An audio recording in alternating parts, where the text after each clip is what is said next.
Hello everyone, hope everybody is doing well. Actually, I got so many messages from your side that how to be prepare for the NORCET.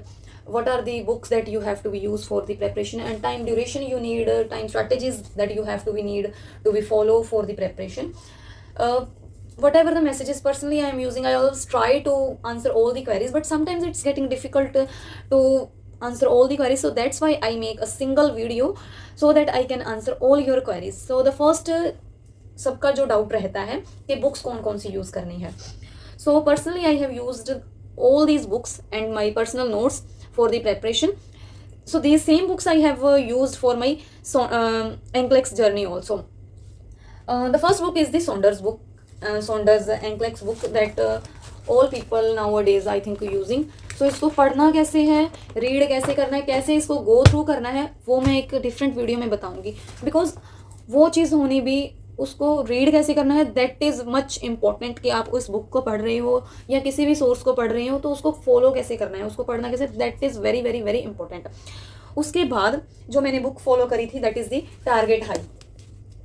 Target high next PR Yadav के जो जितने भी MCQs थे वो practice किए थे. Lippincott Mosby that was in my laptop, उसको मैंने जो किया था उसके सिर्फ MCQs किए थे. उसके अलावा जितनी भी हमारी कॉम्प्रिहेंसिव बुक्स होती है, जैसे मेरी DC दत्ता है, तो थ्योरेटिकल पोर्शन के लिए मैं ऐसे ही जो भी हमारी बुक्स हैं इनको ही फॉलो करती हैं. जैसे मेड सर्च की जो आपने 4th ईयर में पढ़ी है वही books that we have to use and my personal notes. So these are the sources that I have used. उसके बाद इनको अभी रीड कैसे करना है that I will answer in the different video. इसके अलावा आप लोगों को क्या करना है, ऐसे ना कुछ आपको जो आपको डिफ़िकल्ट टॉपिक्स हैं उनको सेपरेटली लिख के आप अपने स्टडी टेबल के पास उनको रख लो. That you have to be read. उनको क्या है, आपने डेली रिवाइज करना है अनटिल और अनलेस वो आपको अच्छी तरह से याद नहीं हो जाते, और अनटिल और अनलेस आप उसका हर क्वेश्चन सही कर रहे हो तो तब तक आपको उस टॉपिक को छोड़ना नहीं है. तो same things that I have used for mind. देखिए मैंने ऐसे ना कुछ जो मुझे टॉपिक डिफिकल्ट लग रहे थे, अभी मैंने इसको पहले मैंने ना इनको अपने स्टडी टेबल के पास रखा हुआ था वाइल माई प्रेपरेशन. तो ऐसे ये किस चीज़ का है, हाँ these are about the anti depressants. So ऐसे ही आपने क्या है अपने नोट्स बना लेने हैं और उनको अच्छी तरह से रिवाइज करते रहना है जब तक आपको वो अच्छी तरह से याद नहीं हो जाता. देखिए यहाँ पे मैंने आपको दिखा सकती हूँ ये theories. You know, this is the most important topic for our NORCET preparation. उसके बाद ये med math formulas I have written. So here you can see. So this is the methods that you have to be used for the preparation. उसके बाद जो है आपका whenever you are studying personally without a coaching or with the coaching, whatever the methods you are using, it's up to you. So the things that you have to remember is time duration, कि आपको properly time देना है topic को 1-1.5 घंटा, जितना भी आपका sitting time है 1 घंटा 1.5 घंटा या even 30-40 minutes if it is.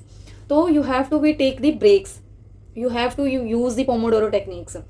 So the first you should have the clear cut sources from which you have to be go through. Secondly, whatever the difficult topics, उसके आपने ऐसे कुछ नोट्स, स्टिकी नोट्स या जो भी है वो बना लेने हैं और अपने स्टडी टेबल के पास उनको चिपका लेना है और चाय पीते पानी पीते घूमते फिरते इनको ही पढ़ना है. ठीक है. This is the really personally जो मैंने मेथड यूज़ किए हैं. I am telling you directly, कुछ ऐसे नहीं है कि झूठ मूठ, कुछ भी ऐसा नहीं है. पर्सनली रियल लाइफ में मैंने जो किया है दैट आई हैव यूज्ड वही बता रही हूँ. उसके बाद जो एक बहुत ही इम्पोर्टेंट चीज़ है, कई बार अपने को कुछ टॉपिक्स में बहुत ही प्रॉब्लम्स आती है. प्रॉब्लम्स इन द सेंस कहीं किसी चीज़ का मान के चलो फॉर एग्जांपल किसी चीज़ की वैल्यू कहीं 10.5 लिखी है, दूसरी बुक में 9 लिखी है, कोचिंग इंस्टीट्यूट 10 बता रहा है, आपके पर्सनल नोट्स में किसी बुक में 8 लिखी हुई है. तो ऐसे अगर कोई भी टॉपिक आता है तो मैं उनको कैसे हैंडल करती थी. What ever the topic is it जो आपको क्योस क्रिएट कर रहा है, कंफ्यूजन क्रिएट कर रहा है. सो AI का ज़माना है, डिजिटल ज़माना है. So what ever the confusion you have, आप उनको ऑफिशियल साइट्स पे सर्च करें. ऑफिशियल जो भी मतलब साइट्स होती हैं वहाँ पे जाकर देखें, वहाँ से आपके जो क्या है क्वेश्चन वहीं पे ही ठीक होंगे. क्योंकि अगर आप ऐसे ही कंफ्यूज रहें 10:30, 9, 8 में तो वो क्या है हमारी नेगेटिव मार्किंग करवाएंगे. थर्ड थिंग जो मैंने आपको बताई है कि कोई भी कंफ्यूजन लेकर नहीं जाना एग्जाम में, बुक्स में अगर आपको कोई कंफ्यूजन है, पर्सनल नोट्स या किसी कोचिंग इंस्टीट्यूट किसी भी चीज़ की वजह से कोई कंफ्यूजन क्रिएट हो रही हैं, तो you have to directly match it with what, with the official sources, with the authentic sources, है ना। क्योंकि आपको पता है कि एम्स कोई भी हमारी ऐसी आंसर की तो रिलीज नहीं होती, तो हमें कैसे पता चलेगा। क्योंकि वैसे मेरे मतलब कि जितने भी मेरे फ्रेंड सर्कल में जहाँ मुझे वैसे ही किसी ना किसी स्टूडेंट के मैसेजेस आ जाते हैं कि हमारे तो मैच किए, आंसर से मैच किए तो वो सही थे, तो दिक्कत कहाँ पे है, क्यों गलत हो रहे हैं, नेगेटिव क्यों हो रहे हैं, कि ऑथेंटिक सोर्सेज से ही हमें अगर मैच कर जाएं चीज़ें तो ऐसे चीज़ें गलत नहीं होंगी। चलो ठीक है, तो ये तो थी अबाउट दी सोर्सेज क्या करने हैं, study duration, Pomodoro technique use करो, और ये सारी चीज़ें जो आपको कन्फ्यूजन क्रिएट है तो उनको कैसे ख़त्म करना है। उसके बाद आई थिंक जो मोस्ट इम्पॉर्टेंट थिंग है, बी पॉजिटिव। पॉजिटिव रहो, अच्छा सोचो, अफर्मेशन करो कि मेरा एग्जाम क्लियर होएगा, then definitely you will crack. So these are the all the strategies that I personally used for my NORCET preparation. And the last thing, hard work.